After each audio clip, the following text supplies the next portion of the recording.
Hi, welcome to Far From Eden. I have found a great video that I'm excited to watch with you guys and react to. Sorry, technical issues here. Oops. Anyway, the name of this channel is Far From Eden.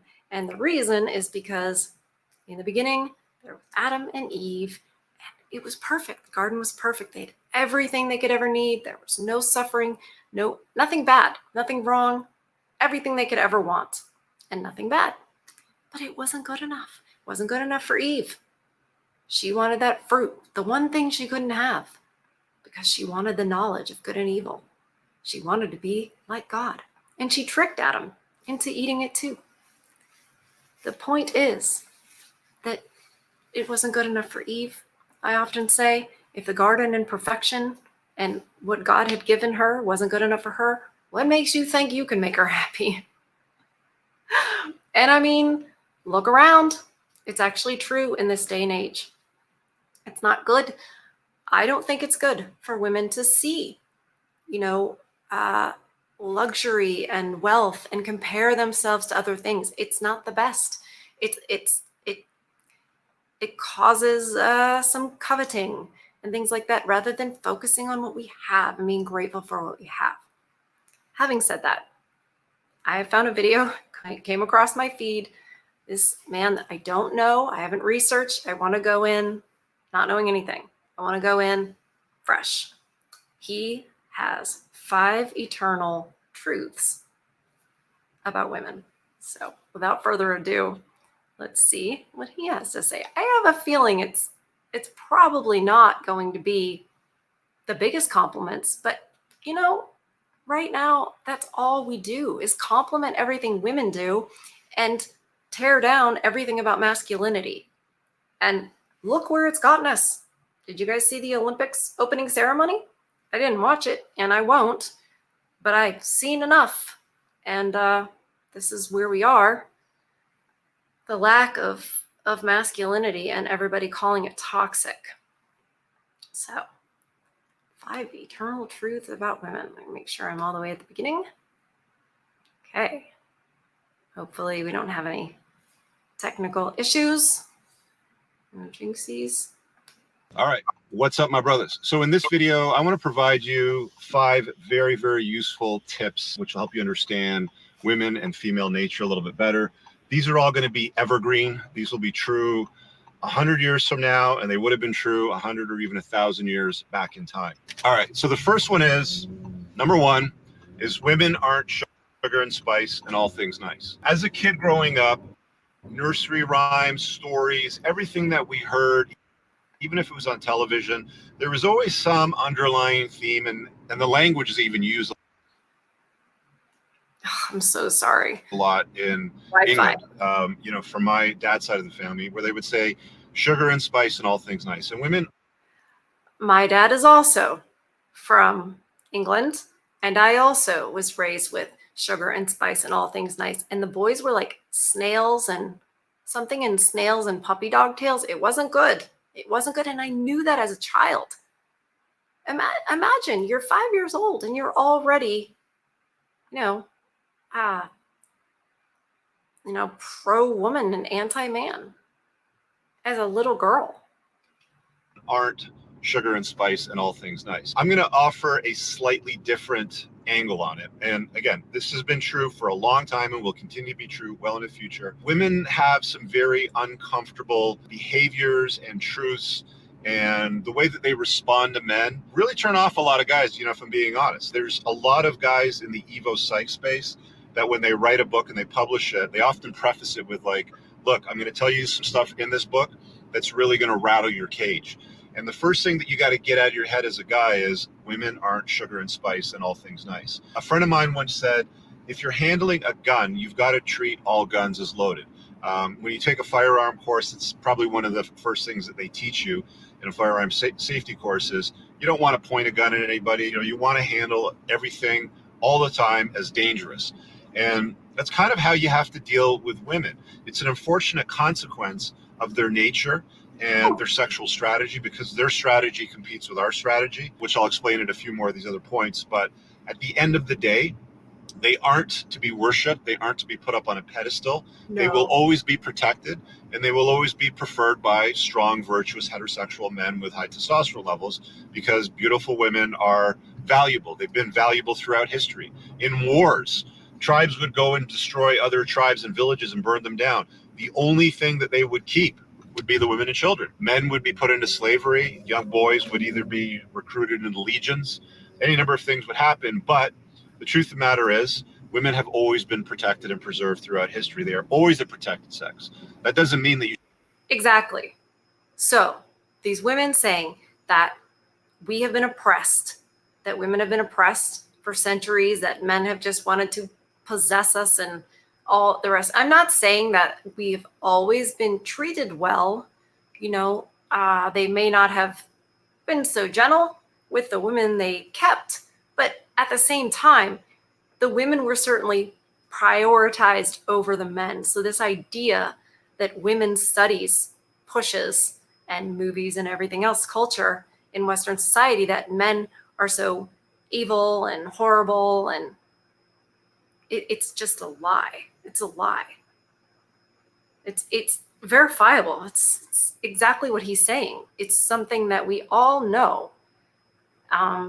It's just that there's a lot of indoctrination and changing of history.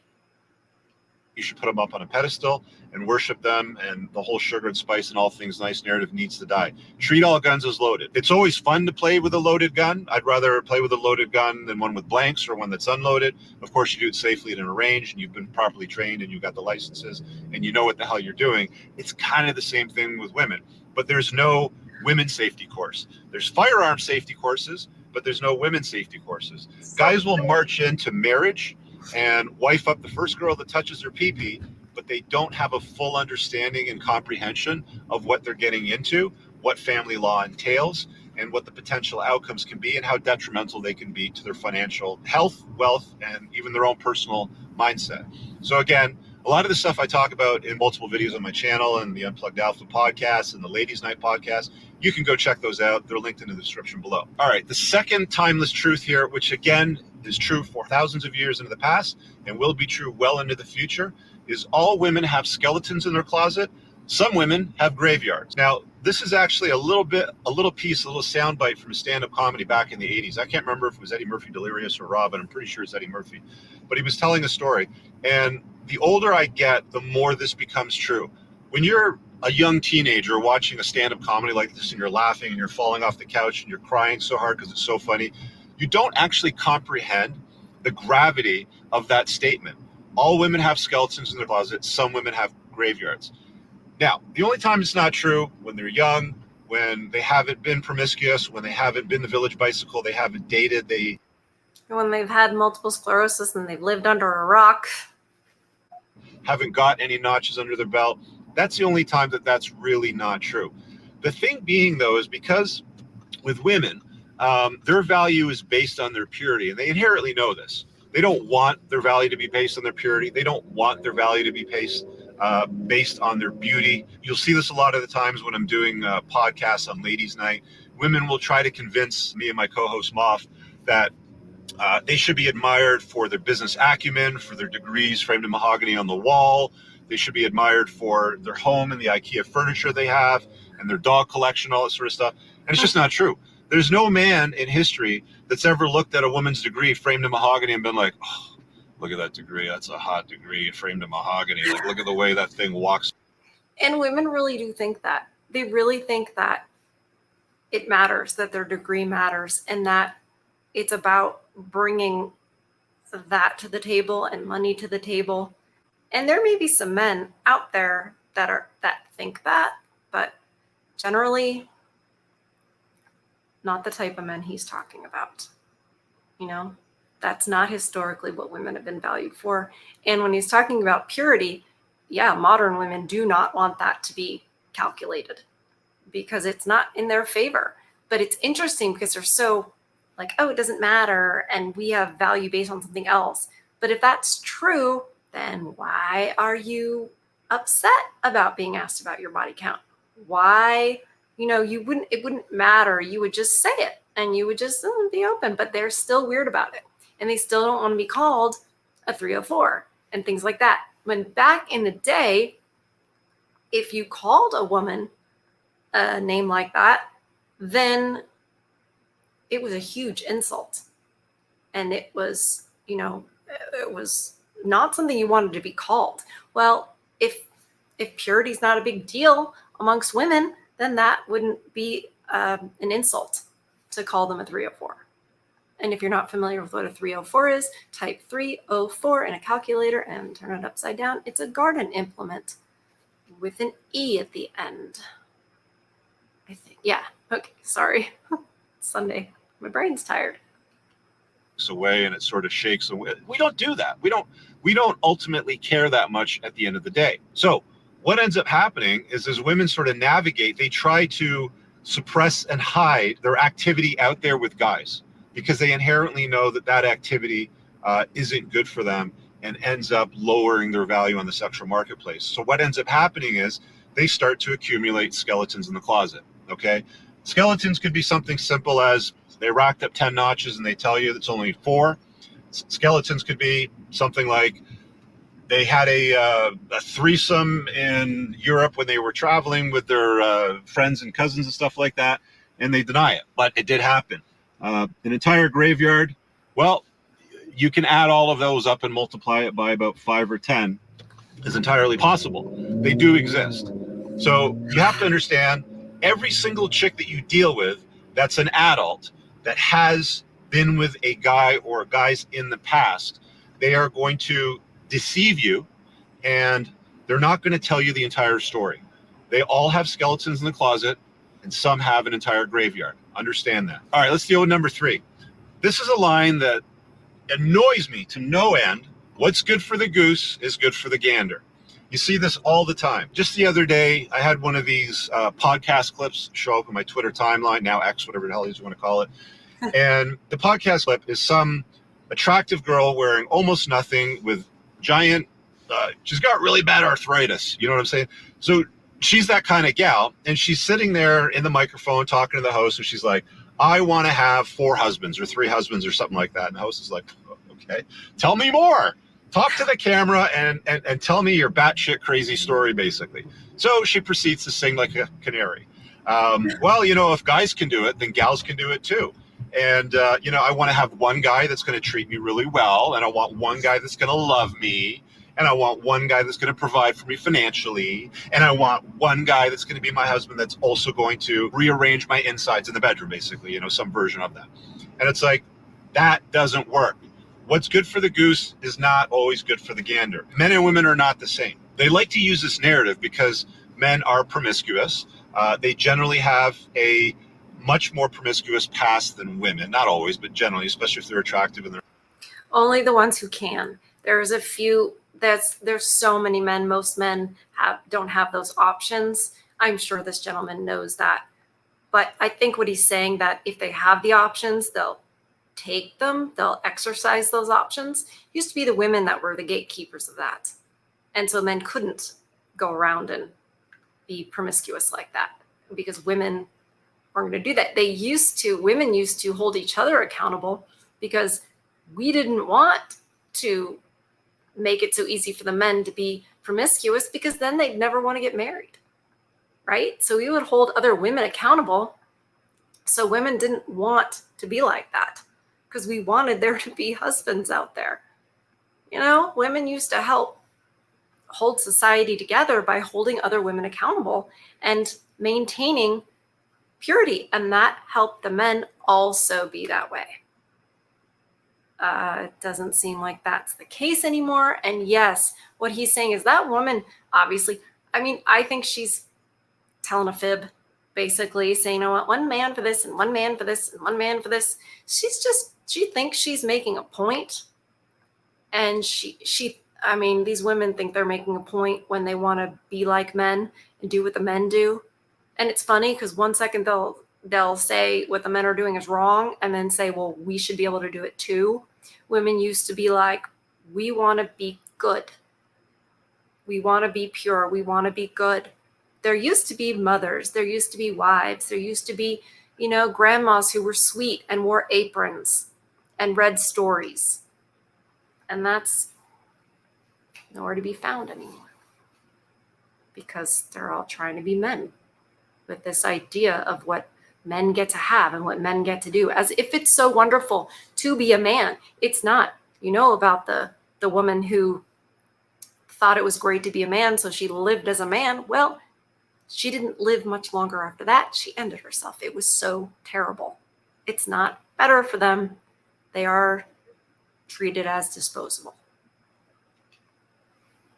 They're high net worth and they're what's called a high value man, they generally exercise options. And women know this. And they know that they've been with these guys in the past. They call them fuck boys or whatever, narrative it is that they want to use to describe the guy that they were unable to lock down because he had options.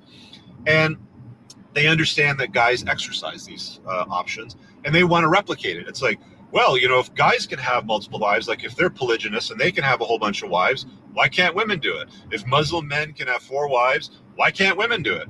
And it's like, it doesn't work that way, sweetheart. It doesn't. Men and women Do you want to cut hands off too? have totally different sexual strategies. They're not something that we are conscious of, if I'm being honest. It's not like we're like, oh, my strategy is to do this, that. You don't even fucking know. At the end of the day, women don't even understand or know what their sexual strategy is. And very few guys understand or know what their sexual strategy is. It's almost like you're dead fish going downstream. You just have to kind of go with the flow. And that's how most guys operate. Very few guys unplug and understand the reality of the world and act on what it is that they are and what they're attuned to and what they want to be. At no time in history did women ever run harems on a frequent basis. But if you go through historical records, even if you go through the Guinness Book of World Records, there's a record of Ishmael the Bloodthirsty. I've talked about this before. He had several wives, many consorts and concubines. He would turn men into eunuchs to guard his concubines. He had hundreds of these women that he had at his beck and call at any given time. And he had several hundred, if I'm not mistaken, over 1,000 children. And he was still popping out kids. Even after his death, there was still a child or two that were born after he died. This is what a harem is. A man can have multiple children in one single year, could have dozens, hundreds even, if there's enough willing women to participate in taking on his seed. But a woman can only have one child a year. I really like listening to him. I'm so glad I found him. I'm going to watch more of his videos. I love the historical context. He's very knowledgeable, clearly, and I think that I could learn a lot from him. I just wanted to stop to say that I'm very interested in what he has to say. He sounds like he knows exactly what's up. So there are vast differences between men and women. So what's good for the goose isn't always good for the gander. But women will tell themselves this lie. They'll tell their friends this lie. It's weird. Today it's rampant. There's women that are, part of the reason why we have women climbing the corporate ladder and are very accomplished and have degrees in their own homes and they have their Teslas and their furniture and their multiple degrees framed in mahogany on the wall and that sort of stuff. Part of the reason why that all exists today is because they are, as a function of competition, trying to be like men, which is fine. If that's what they want to do, they want to do. But they don't understand that that's not what attracts men to them. Right. You see this all the time. Like I've even had this on a couple of my podcasts where I've got gals on the panel and they're like, so what makes you attractive? Or why would a guy want to pick you? And they tell you some story about, well, my Tesla's paid for and I have a great job. It pays $186,000 a year. I've got a degree in this and I've got a degree in this and I've got a degree in that. And you should see my house is decorated very nicely and blah, blah, blah, blah sort of thing. And it's like they're basically describing what makes a man attractive. And men aren't attracted to success. They're attracted to beauty. Again, what's good for the goose is not always good for the gander. Let's go to number 4. Women are the byproduct, not the goal. Chase excellence, not women. Again, true 100, 1,000 years ago, still true today, and will be true 100 years well into the future. This is something that is not going to change. It is always going to exist. It is always going to be a feature of culture and society. It is what it is. Guys, women should not be the focus. They should not be the plot. They should not be what you're about. Attractive women or a woman, depending on what your strategy might be, should be the byproduct of you being on a grind and on your focus and on your purpose. Amen to that. The man is the prize. You make yourself into the prize. The woman is the byproduct. I think that's what he's saying. Don't try to make yourself into something for us, because then you're already deferring to us. And that puts you, in the wrong position. It starts off on the wrong foot. Yeah, work on yourself, be excellent, and then you have something. Then if the women don't get it and the women are all, nutsos because they're, girl bosses and what have you, then you still have yourself and your excellence and all of that. Don't try to chase us and defer to us before we've ever been in a relationship. I think it puts men at a disadvantage, and that's what you've been taught to do, you know, but it's wrong, and it gives women all the power. It should not be the purpose. A hot woman or a wife or a girlfriend, a lot of guys make it their purpose. It's like their entire life is get the girl. And this is a very, very bad strategy. It doesn't usually end well for these guys. And it often ends in heartbreak. And these are the same guys that end up going through the divorce grinder, getting divorce rate, being alienated from their kids, and watching their wealth transfer from them to their ex-wife. Yep. You cannot put women on a pedestal. You cannot chase them. They're going to tell you to chase them.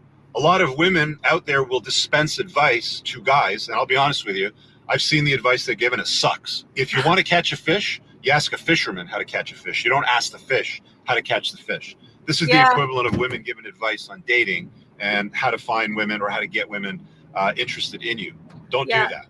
Pay very, very close attention to what I talk, what's in my book, and my other videos, and in my podcast. Again, chase excellence, not women. You go out there and you accomplish something with your life. You have a purpose. You're putting a dent in the universe. Doesn't matter if it's tiny or if it's big.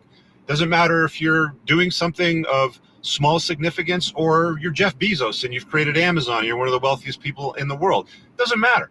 You have to have some kind of a purpose, some kind of a grind. See, women want guys with a sparkle in their eye, but they don't want to be the sparkle. They want the guy to have something going on in their life.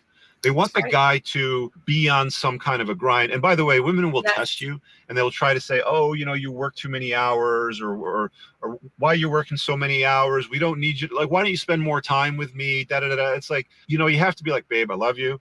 But here's the thing. I've got something to do here. Like I've got a project. I've got a grind. I've got a purpose. I've got a level. I've got a promotion. It doesn't matter what it happens. Yes, the man needs an agenda and he needs to stick to it. The woman joins that agenda or she doesn't. He's 100% correct. He is just, truth is just coming out of this man. I've got a franchise I want to open. I want to increase my sales, this year by 50%. Doesn't matter what it is. I'm busy on my purpose. I'm not going to sit there on the couch to hold hands and watch Netflix series all weekend long and not accomplish what I need to do. If you're accomplished and you've done it and you want to take a break and put your feet up a little bit, I understand, but chasing excellence should always come before women. Again, chase excellence, not women. Have a purpose, have a grind, have something going on in your life. And again, that sparkle in your eye needs to be something else that's not her. And she knows it, and that's what she wants as well, too. All right, let's do number 5.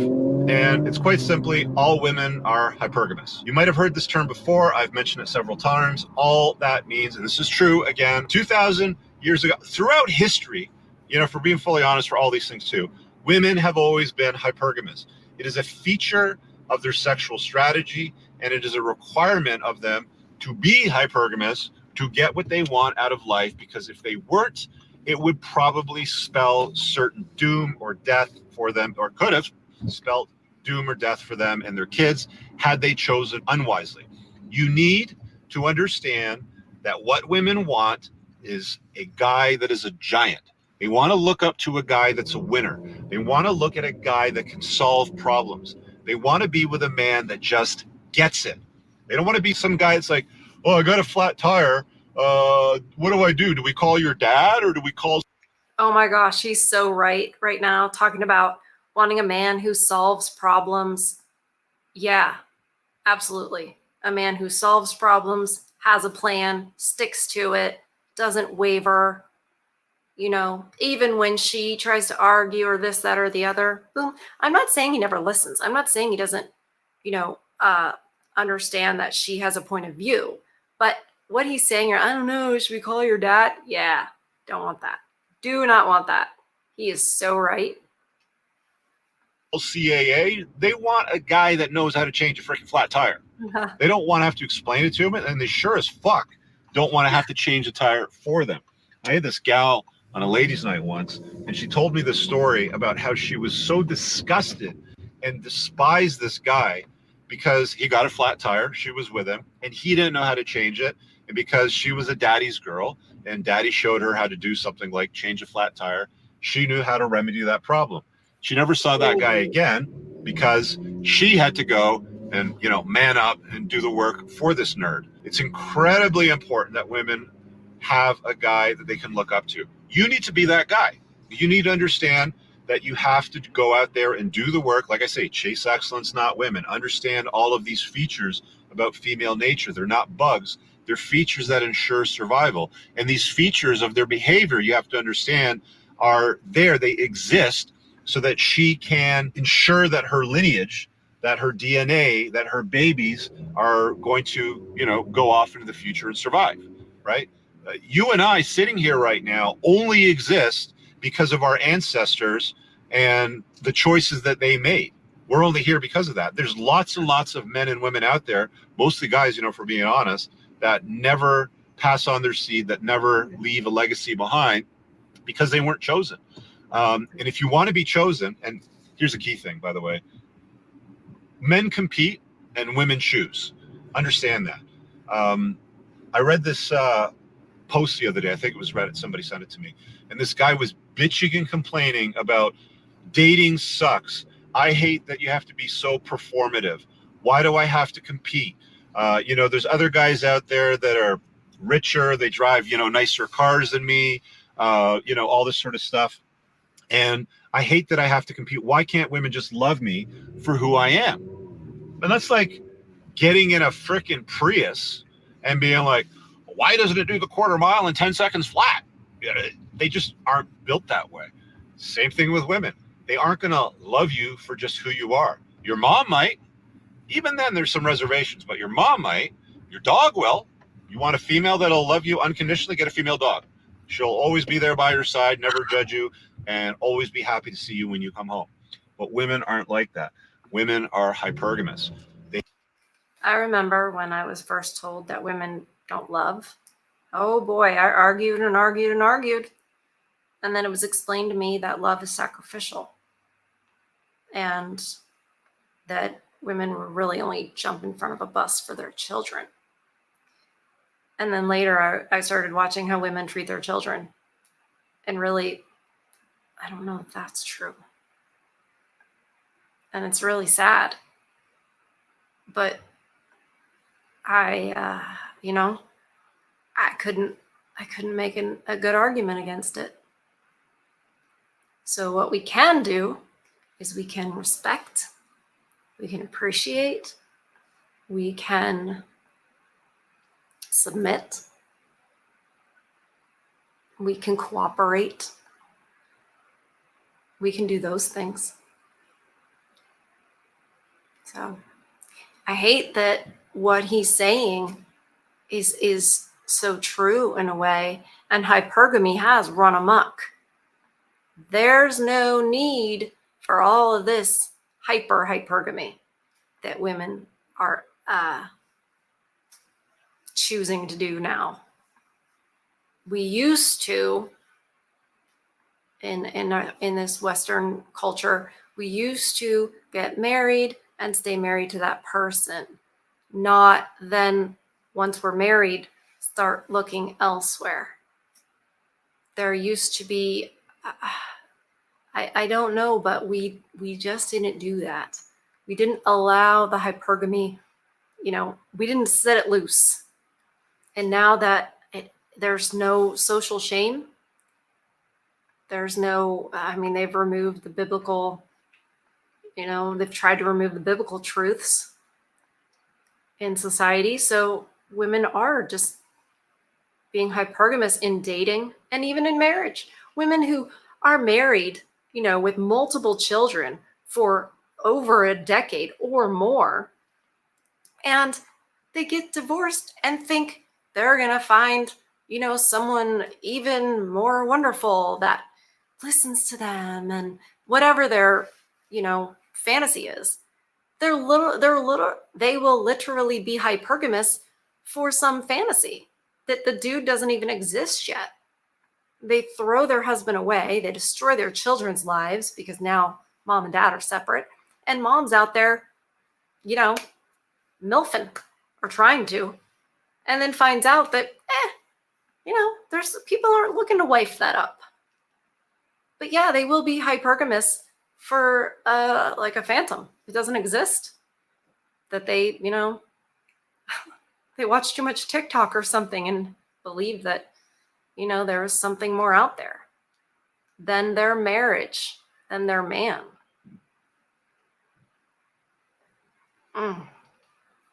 They have to get up in the morning and look at you and be like, this guy is amazing. I am so blessed to have him in my life, and I have gratitude for it. I mean, that's not what they're ever going to say on a long-term basis, if you and I are being honest. But truthfully, when genuine burning desire, when that box is ticked off and they're like that from the early stages, from early on, that's what you want. That's a good sign. You want to ensure that you tick off her hypergamous hindbrain, that she is placated, that she is satisfied with that. You understand? All right. Those are the 5 things. Leave a comment below, pinned in the top one. There's a bunch of useful links to my other channels, my podcast, my book, my supplements. Go check them out. Visit my website. Leave a comment below, guys. Let me know what you think of this video. If you want more like this, I can make them. Okay, well, this video the original video will be, the link to it will be in the description. And please like the original video, subscribe to his channel. I know I'm going to, because I can't wait to watch more of his content.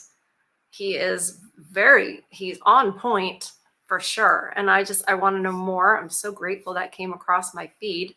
So I think we'll be seeing more of him. I definitely will. And then maybe there will be more to react to. Wow, that was really good. Anyway, I don't think YouTube likes any of that he said, but it doesn't matter. Like and share and everything this video, because men need to know this. They need to know the things this man just said. He said it so well, I can't find a fault, or I can't disagree with anything he said. It's true. It's sad, but it's the reality of it. And with these things about the fairer sex is gender, fairer sex is nature. Sorry, I'm trying to be YouTube friendly and it doesn't work. It's run amok. And we used to keep it, we used to make people behave. And we don't do that anymore because we're not allowed to, because that's oppression and control. And you just can't do it. Women aren't happier for it. Women are not happier now. They are not. They were happier when they were wives and mothers. It's true. None of that stuff they teach in women's studies is true. It's all based on a lie. It literally is. They're allowed to make up their own truth. There's a whole concept that they're allowed to do that. I just learned that from Rachel Wilson's book, Occult Feminism. I've just barely started it, and there's so much information in there that I'm like, what? So this man is true. His name is Rich. I couldn't catch his last name and don't want to mess up the pronunciation, but yeah, let's all go to his channel and subscribe and like this video, leave a comment on his video. And I love you guys. Thank you so much for joining me in this video. I hope that you are feeding your soul. I hope that you are protecting your peace. And I'm going to see you guys on the next one. Bye.